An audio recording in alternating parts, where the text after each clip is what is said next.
और चलिए सबसे पहले जतिन जी मैं आपके पास आना चाहूंगा, बताइए आज का पावर प्ले सेगमेंट में आपकी रणनीति क्या होगी आखिरी घंटे के लिए।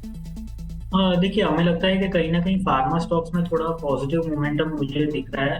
अगर जो मैं सिप्ला की बात करूँ तो डेली चार्ट्स के ऊपर एक फॉल के बाद थोड़ा कंसोलिडेशन हुआ है। हमें लगता है कंसोलिडेशन एक ट्रायंगल पैटर्न के रूप में फॉर्म हुआ है। हमें लगता है कि आने वाले during the last hour of the trading session एक शार्प ब्रेकआउट हमें देखने मिल सकता है।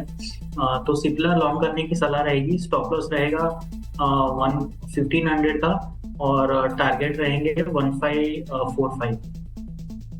बिल्कुल, तो सिप्ला पर खरीदारी की राय, फार्मा सेक्टर से सिप्ला पर खरीदारी की राय आ रही है। कपिल, आपसे पूछना चाहूंगी आपके स्टॉक स्पेसिफिक आइडियाज क्या रहेंगे? जी, मेरा यहाँ पे ध्यान सोना सॉफ्टवेयर पे, सोनाटा सॉफ्टवेयर पे जा रहा है। 668 के लेवल पे चल रहा है। ऑलरेडी स्टॉक 7% से चला हुआ है, लेकिन स्मॉल कैप मिड कैप के काउंटर्स में काफी अच्छा एक अट्रैक्शन देखने मिल रहा है और आईटी सेक्टर, ये सारी चीजों के कॉम्बिनेशन यहाँ पे है। और टेक्निकल स्ट्रक्चर भी उसमें जो पहले के रेजिस्टेंस लेवल पे वो आयरन आउट होते हुए देखने मिल रहे हैं। 670 में चल रहा है, उसका इमीडिएट रेजिस्टेंस कुछ 690 के लेवल पे यहाँ पे बन रहा है। तो लास्ट आवर में मुझे लग रहा है कि यहाँ पे और भी एक ज्यादा अट्रैक्शन देखने मिलना चाहिए। बीच साइड के हम अपसाइड पोटेंशियल कैप्चर करने की कोशिश कर रहे हैं, तो बाकायदा 10 रुपए का हम स्टॉप लॉस लेके चलेंगे। तो 760 का स्टॉप लॉस रहेगा, 770 पे एंट्री पॉइंट और 690 का अपसाइड पोटेंशियल। सोनाटा सॉफ्टवेयर पर खरीदारी की राय कपिल जी की तरफ से। आगे बजट नजदीक है और कह सकते हैं काउंटडाउन अब शुरू हो चुका है बजट का। बजट पर सबकी नजर है, ब्रोकरेज की खास नजर है। दिग्गज ब्रोकरेज ने बजट को ध्यान में रखकर एक रणनीति तैयार की है जिसका फायदा आप भी उठा सकते हैं, तो आपका काम बेहद आसान किए देते हैं। शरद दुबे मेरे सहयोगी एक बहुत ही बेहतर, बहुत ही शानदार रिसर्च लेकर जुड़े हुए हैं ब्रोकरेजेस की। जी शरद, बताएं आखिर इस रिसर्च से क्या कुछ बातें निकलकर सामने आ रही है। जी बिल्कुल, हर बजट के पहले जो है ब्रोकरेजेस जो है अपनी एक्सपेक्टेशंस लाते हैं और हमने जो है कोलेट किया है कि क्या इनके मेजर एक्सपेक्टेशंस हैं। कुछ क्वालिटेटिव हैं और कुछ ऑफ कोर्स क्या पिक्स रहेंगे या सेक्टर्स रहेंगे जो फोकस में रहेगा। बजट पर अगर मोतीलाल ओसवाल के बारे में मैं बात करूं तो वित्त साल 2025 में जो है ग्रोथ के लिए जो ट्रिगर रहेगी, यहाँ पे खर्च की बढ़ोतरी देखने मिल सकती है। इसके अलावा सरकार जो वित्तीय घाटे होते हैं, फिस्कल जो टैक्सेस होते हैं, उसमें भी कटौती देखने मिल सकती है। वही अगर नए टैक्स रिजिम के बारे में बात करें तो वहाँ पे बदलाव भी देखने मिल सकता है। अभी नए टैक्स जो है डायरेक्ट टैक्स पे ऊपर जो है ज़्यादा फोकस रहेगा। बजट पे अगर मॉर्गन स्टैनली के ऊपर राय ले तो यहाँ पे जो है वित्तीय घाटे में कमी और कैपेक्स में बढ़ोतरी का संभव है और स्ट्रीट का भी कंसेंसस एस्टिमेट यही है कि कैपेक्स पे ज़्यादा फोकस रहेगा। टैक्स सुधार में जुड़े ऐलान का भी संभव हो सकते हैं और जो जीडीपी ग्रोथ का जो लक्ष्य है वो लगभग 6.8% रहने का उम्मीद है, ये मॉर्गन स्टैनली कह रहे हैं। और वही महंगाई के लक्ष्य की बात करें तो 4.5% की रहने की उम्मीद है। वही अगर मॉर्गन स्टैनली की ओवरवेट नज़रिया बताए तो कुछ सेगमेंट्स है जिस पे फोकस रहेगा, specially financials, consumer discretionary, industrials और टेक्नोलॉजी। ये 4 सेगमेंट्स में जो है मॉर्गन स्टैनली का जो है बुलिश नज़रिया है, इसलिए वो ओवरवेट कह रहे हैं। बजट पे अगर एम्बिट की अगर बात करें तो यहाँ पे भी जो है उन्होंने कहा है कि जो वित्तीय घाट है उसके कमी लाने पर फोकस रहेगा और ओवरऑल मांग बढ़ाने के लिए जो बजट का सपोर्ट है वो मुमकिन हो सकता है। और हमने देखा भी एक पॉपुलिस्ट जो है अनाउंसमेंट्स आ सकता है पोस्ट द इलेक्शंस भी। मनरेगा के लिए भी फंड बढ़ोतरी का संभव है, जो मैंने अभी थोड़ी देर पहले आपको कहा, और टैक्स पेयर के जो बजट में कुछ रियायत भी संभव है। बजट पर अगर जेफरीज की बात करें तो यहाँ पे बजट में जो है आप कह सकते हैं अफोर्डेबल हाउसिंग पे फोकस रहेगा और इंटरेस्टिंगली कैपेक्स, कंज्यूमर और एनबीएफसी, ये तीनों सेगमेंट में भी जो है नज़र रहेगा।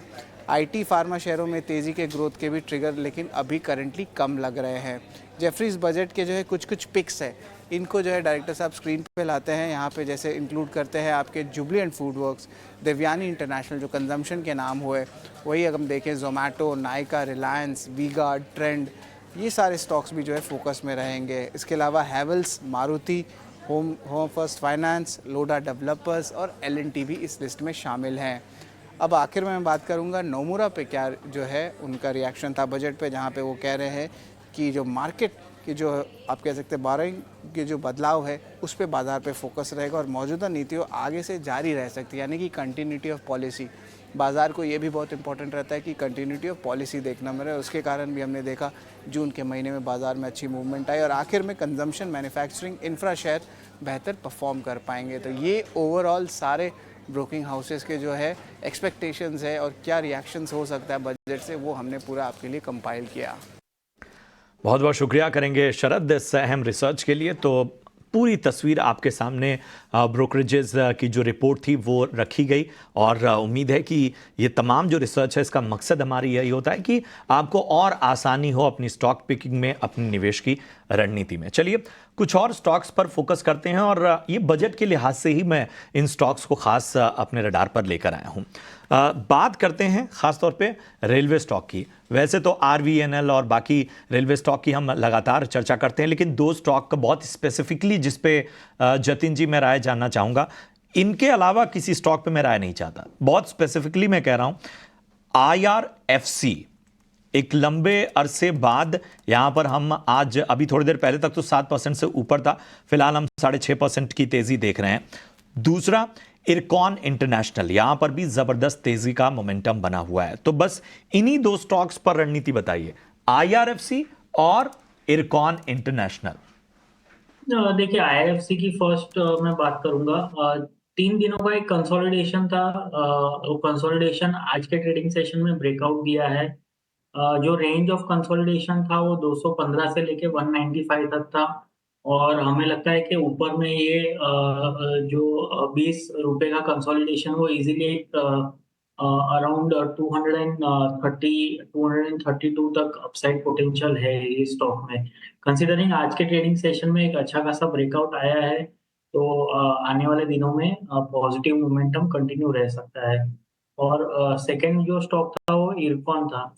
तो इरकॉन में भी एक सिमिलर स्ट्रक्चर है। एक शार्प रनअप के बाद 3 दिनों का कंसोलिडेशन, और 3 दिनों का कंसोलिडेशन आज ऊपर के साइड में ब्रेकआउट आया है, वॉल्यूम के साथ आज ब्रेकआउट आया है। तो आई थिंक मोमेंटम जारी रहेगा। इसमें जो रेंज ऑफ कंसोलिडेशन था वो अराउंड 20 रुपीज था। तो हमें लगता है कि 338 से लेके 20 रुपीज ऐड करेंगे तो इजीली 360 362 के लेवल्स हमें ये स्टॉक में देखने मिल सकते हैं। तो दोनों ही स्टॉक्स में एक कंसोलिडेशन के बाद ब्रेकआउट है। हमें लगता है कि मोमेंटम कंटिन्यू रह सकता है। आगे बढ़ते हैं और चावल शेयरों पर नजर डालते हैं। KRBL और LT फूड्स।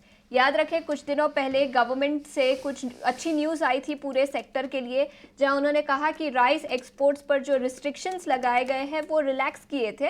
और आज की ट्रेडिंग सेशन में LT फूड्स को लेकर भी कुछ अच्छी खबर आई है, जिसके चलते 4% की तेज़ी इस स्टॉक पर दिखी है। कंपनी ने नई मैन्युफैक्चरिंग फैसिलिटी के ऑपरेशंस कमेंस किए UK में और कंपनी का मानना है कि 1100 करोड़ के रेवेन्यूज़ कंपनी रिपोर्ट कर सकती है अगले 5 सालों में। तो अच्छी खबर के चलते LT फूड्स में करीब 4 से 5% की तेज़ी दिखी है। इस पर एक टेक्निकल राय भी ले लेते हैं। कपिल, आपसे पूछना चाहूँगी, दोनों ही चावल शेयरों पर क्या राय रहेगी? एक है LT फूड्स, दूसरा है KRBL। LT फूड्स और KRBL दोनों का मैं कंपैरिजन चार्ट या फिर रेशियो चार्ट एनालिसिस करता हूं तो LT फूड्स की तो नो डाउट स्ट्रेंथ काफी अच्छी ही देखने मिल रही है। स्टॉक ने काफी अच्छा अपरन दिया हुआ है, आज के ट्रेडिंग सेशन में भी 3.5% जितना ऊपर ट्रेड कर रहा है। लेकिन जो उसके ओपनिंग लेवल थे वहां से उसने अपना अपर लेवल को गवा के स्टॉक प्राइस अभी नियर टू डे लो के लेवल के यहाँ पे चल रहा है।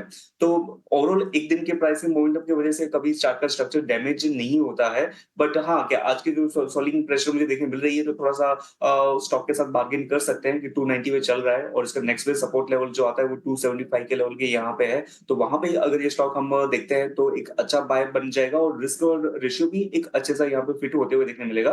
तो 275 के यहाँ पे मुझे लग रहा है कि इसकी बाइंग अपॉर्चुनिटी मिलनी चाहिए। और जो दूसरा स्टॉक था KRBL, तो KRBL का भी स्ट्रक्चर में देखता हूँ तो ऑलमोस्ट 20 साल की ट्रेंड लाइन के सपोर्ट के लेवल के अराउंड आ गया है स्टॉक। तो ये काफी स्ट्रक्चरल मूव तो हमें ऊपर की ओर देखने मिल रहा है। स्टॉक प्राइस भी यहाँ पे बेस बना रहा है, लेकिन इस स्टॉक प्राइस में दिक्कत ये है कि आपका 335 का जो लेवल है वो काफी टाइम से इसमें रेजिस्टेंस की तरह काम करते हुए है। तो यहाँ पे मैं 2 लेवल देना चाहूंगा, आइदर 335 के लेवल के ऊपर जाए तभी बाय करना बनता है, या फिर करंट लेवल से ये स्टॉक नीचे में फिसलता है तो नीचे में जो इसके पोटेंशियल सपोर्ट लेवल आते हैं वो 307 के लेवल के यहाँ पे आते हैं। तो या तो 307 के लेवल के यहाँ पे बाय करो, या तो फिर 336 के लेवल के ऊपर जब भी जाए तभी ये स्टॉक बाय करना बनता है। बिल्कुल, तो KRBL पर ये राय, अगर नीचे जाता है तो 307 के लेवल्स के आसपास आप खरीदारी कर सकते हैं, वरना आप 335 के आसपास के लेवल्स पर खरीदारी करें।